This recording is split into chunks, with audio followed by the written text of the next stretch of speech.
Bah, tu me dis quand tu es prêt. Moi, je suis Parti. Ouais, vas-y, c'est bon, j'arrive. Donc tu vois, on a vu un nuage arriver ici. Et là, pas une seule bulle qui est passée de ce côté. Il a dit les guides sont étanches. Les guides sont étanches. Alors, donc c'est un programme de recherche qui est soutenu par des fonds européens et que l'on a mis en place en collaboration avec les Italiens, nos confrères italiens du Val d'Aoste. C'est un programme qu'on a voulu faire et qui a demandé presque 2 années de préparation. Et on vient de démarrer les examens, les protocoles en fait le mois dernier. Et on en a pour 4 mois. Alors c'est un programme de recherche sur la médecine de montagne.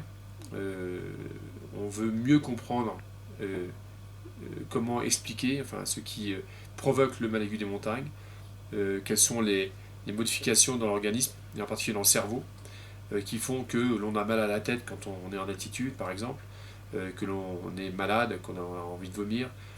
Tout ça sont des signes qu'on essaie de comprendre. Et nous, on a décidé de polariser notre travail sur les flux sanguins qui alimentent en fait le cerveau. Et parce qu'on est persuadé qu'il y a un lien très fort et qui est différent suivant les individus. Ce qui expliquerait que certains sont malades et certains ne le sont pas. Et donc on fait monter en fait à la Vue du Midi 90 volontaires pendant 4 mois. Donc ils vont monter chacun une nuit. Et pendant ces 24 heures de travail, on fait des mesures en bas à l'ENSA. Et après ça, on fait des deuxièmes mesures en arrivant ici et des troisièmes mesures le lendemain matin en dormant ici. Ce qui permet d'avoir vraiment une évolution de tous les paramètres des flux sanguins dans le cerveau pendant toute la montée et l'apparition des troubles.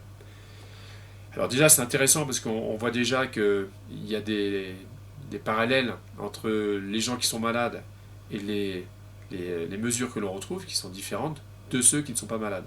Donc ça nous permet déjà de comprendre ce qui se passe et pourquoi certains sont malades et d'autres ne le sont pas.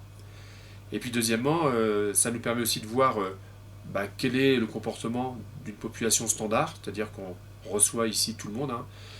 On fait chez les jeunes, chez les gens âgés, chez les gens qui sont jamais en montagne, chez les gens qui y vont très souvent comme les guides.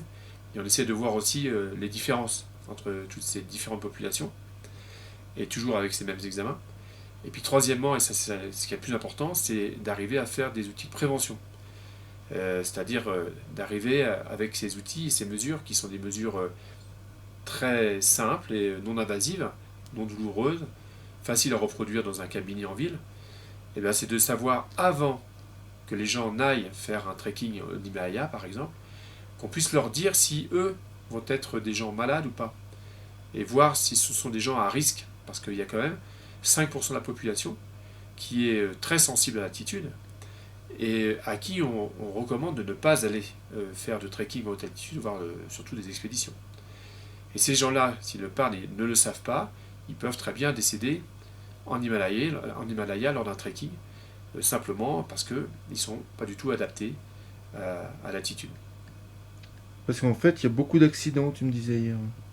Alors en fait, oui, ce qu'on sait maintenant, ce que les gens ne savent pas trop, c'est qu'il y a quand même beaucoup d'accidents en Himalaya ou dans les gens qui partent en trekking, des gens aussi qui partent en expédition, mais beaucoup plus en trekking en fait. Des gens tout à fait, pas des grands montagnards, des gens qui sont des bons marcheurs, qui vont faire des treks. Eh bien ça représente en pleine saison, à Katmandou, on recense 2 accidents graves par semaine, de francophones. Donc des Français, des Suisses, Belges et des Québécois. Ça fait quand même beaucoup, énormément même. Et si on peut imaginer ce que ça peut faire aussi avec les voyages en Inde, en Chine, en Amérique du Sud, au Kilimandjaro, on s'aperçoit que finalement ça fait beaucoup de gens qui sont atteints et une proportion non négligeable de gens qui décèdent aussi.